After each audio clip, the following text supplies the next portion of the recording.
Who owns TikTok? Mr. Chair, ByteDance is the parent company of TikTok. Who? ByteDance. ByteDance. Yes, Mr. Chair. Where is that located? What's the ByteDance- headquarters of ByteDance?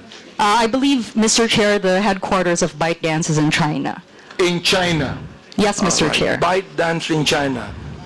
I heard that ByteDance has connection with the Communist Party of China. Mr. Chair, no, that's not true, respectfully. So you have that information, it's not true.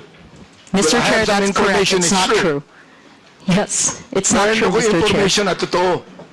I'm Na sorry, mayroong Mr. Chair. connection ang ByteDance sa People's Republic of China.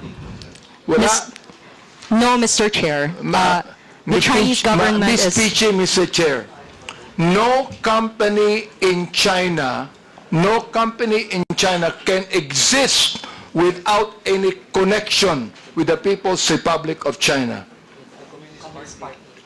Communist Party of China. No company in China would ever exist without any connection with the Communist Party in China, Mr. Chair. Do you believe that? Mr. Chair, I'm happy to explain the ownership structure of ByteDance. 60% of ByteDance is owned by global investors, including General Atlantic, Susquehanna, and also SoftBank. Okay. The other 20%, Mr. Chair, is owned by ByteDance employees around the world, including in Southeast Asia. And another 20% is owned by the founder of ByteDance, who is a private citizen Mr. who I Chair, believe lives in Singapore now. Sorry, Mr. Chair. Mr. Chair, you have syllables, no? Mr. Chair, I don't actually care who owns it or who are the shareholders to it. What I'm just telling you is that if that is a Chinese company, headquarters in China, no company in China could ever exist without any connection with the Communist Party in China. That is what I'm saying, and I'm not asking a question to you. Now, let me ask you a question now. Who is the Filipino counterpart that owns TikTok? Mr. Chair, there's no Filipino counterpart. No Filipino counterpart. Therefore, Mr. Chair. it is totally a foreign company. Mr. Chair, it is a company headquartered in Singapore and Los Angeles. So with that, Mr. Chair, it means that you do not have to pay taxes in the Philippines for that? Mr. Chair, we comply with all tax regulations that are imposed on us in this country. It means that the BIR has imposed some tax liability on you? Mr. Chair, we have the digital services tax, which will be an implementation, I think, within the year. I'm not quite sure, but we have the digital services tax. Can you Mr. Chair. give us a document stating that fact, Mr. Chair? Mr. Chair, we're happy to discuss this and provide more information. Mr. Chair, I'd like to make a motion that Ms. Pichi submit to us documentation on the payment of taxes of TikTok. Any second? Second, Mr. Chair. There's a motion. Motion is approved. Ms. Pichi, Mr. Chair, do TikTok allow gutter language?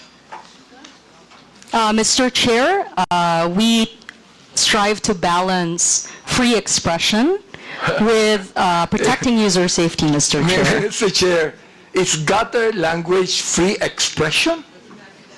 Let me ask you, are you a journalist or not? Mr. Chair, no. Okay, now, let me ask you now, being just a human being and a man and a person that believes in decency, does TikTok allow gutter language? Mr. Chair, Yes or no? Mr. Chair, we allow various expressions on the platform, but we do restrict profanity for You restrict underage, profanity. yes, for underage users. And sir. what do you do when you restrict profanity? It is not allowed on the For You feed, Well, Mr. Chair. here is an example of profanity right there. Hindi ko nga kayang basahin eh. Yes, Mr. Chair. This is profanity.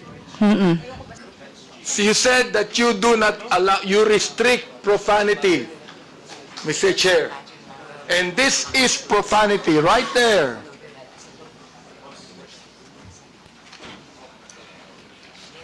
Understand, Mr. Chair. We do not allow hateful expression, if I may, Mr. Chair. We don't allow hate speech. Well, you should put this out then. Yes, Because Mr. Chair. you can be accountable to this. Mr. Chair, we're glad to work with this honorable committee to study the content that you are showing to us. All right?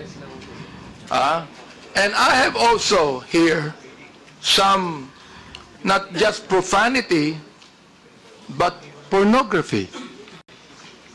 Dance, people who do not have bra, who only wear skimpy clothes, dancing in TikTok. Do you allow that? Mr. Chair, we do not allow pornography on the platform. Now, do you consider a woman without any bra at all, and you could be able to, it's now, tinatawag natin na wala nang naiwan sa imahinasyon. Eka nga, ano? Oo. Yung bang mga babae na nagsasayaw dito at naka-bikini o meron dito hindi ko na makita eh. You said you don't allow that. Here, for example, this one here. Ayan. Oh. Nakikita yung breast niya. You don't allow that. That's pornography, am I right? Mr. Chair, we're happy to once again work with this honorable committee to study the content that you're presenting to us Well, I'm so glad. so that Mr. we can Chair. coordinate. I'm so glad. Oh, ha? Kasi alam nyo, hindi ako sanay sa TikTok eh. Ngayon ko lang talaga tiningnan itong maigi eh. Ha? Hindi. Ayan, tulad yan. How do you call it? Is that not pornography right there? Hindi naman, sexy lang eh. Sexy lang? Sexy lang. Sexy lang. Ha? Hindi. There's nothing left in the imagination dito eh. Meron naman. Wala na. Once you like a certain Yes. mugawa siya. Pero I'd like to ask my colleagues if they're agreeing with me or they're agreeing with TikTok.